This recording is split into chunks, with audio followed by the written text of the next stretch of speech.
जात होते. चालता चालता दूरवर त्यांना एक व्यक्ती दिसली.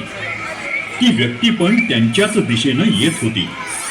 ती व्यक्ती जवळ येताच प्रभू श्रीराम त्यांना म्हणाले, हे ब्राह्मण देवता, दशानन रावणाने माझ्या पत्नीचे कपटाने हरण केले आहे. तिचा शोध आम्ही घेत आहोत. आपण आम्हाला काही मार्गदर्शन करू शकाल का? प्रयत्न करीन, पण तत्पूर्वी आपण उभयतांचा परिचय आम्हाला द्यावा. अवश्य. हे माझे थोरले बंधू राम आणि मी त्यांचा धाकटा बंधू लक्ष्मण. म्हणजे अयोध्या निवासी प्रभू श्रीराम.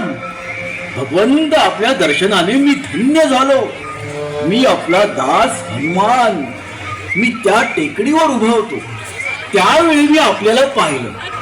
आपली चौकशी करण्यासाठी माझं मूळ रूप बदलून मी इथे आलो. म्हणजे तू पवनसूत हनुमान? होय प्रभू, आपण निश्चिंत असा. किष्किंधा नगरीचे राजे सुग्रीव, आमची सगळी वानर सेना या कामी आपल्याला सहाय्य करण्यासाठी सज्ज आहे. पण त्यासाठी आपल्याला सुग्रीव यांचा थोरला बंधू वाली, ज्यानं त्यांचं राज्य कपटानं बळकावलंय, ते सुग्रीव यांना परत मिळवून द्यावं ही प्रार्थना आहे प्रभू. हनुमंता, मी सुग्रीवाला त्याचं राज्य परत मिळवून देण्याचे वचन देतो. प्रभू, किष्किंधा नगरीच्या दूर अंतरावर एक मोठा पर्वत आहे, ऋष्यमुख नावाचा. सध्या सुग्रीव तिथे वास्तव्यास आहे. मी आपणास तिथे घेऊन चालतो. ठीक आहे, पण या स्थानापासून तो पर्वत किती दूर आहे? प्रभू, पण आपला दास आपल्या समोर असताना आपण चिंता करू नये. मी आपणा उभयतांना वायू वेगानं तिथे घेऊन जातो. आपण दोघेही माझ्या खांद्यावर बसा.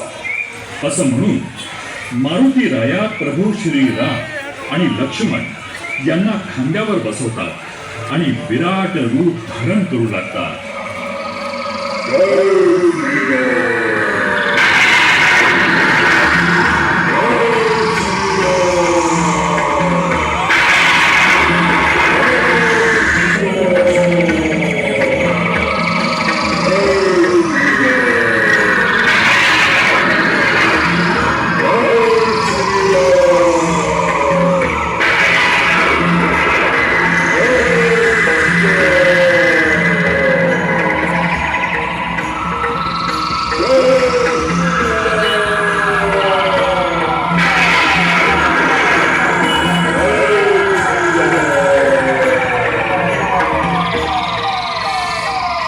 पवनसूत हनुमान प्रभू श्रीराम आणि लक्ष्मण यांना वायू वेगानं किष्किंधा पर्वताकडे जाण्यासाठी उड्डाण करतात.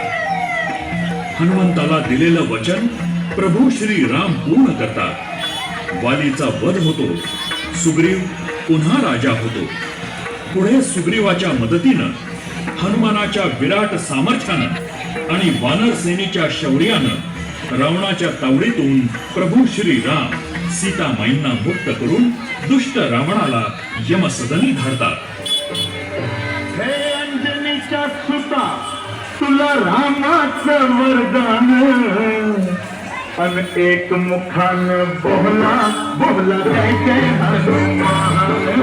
एक मुखानं बोला बोला जय जय हनुमान. ध्वनिमुद्रण युफोनी स्टुडिओ, सदाशिवपेठ, पुणे. मंडळ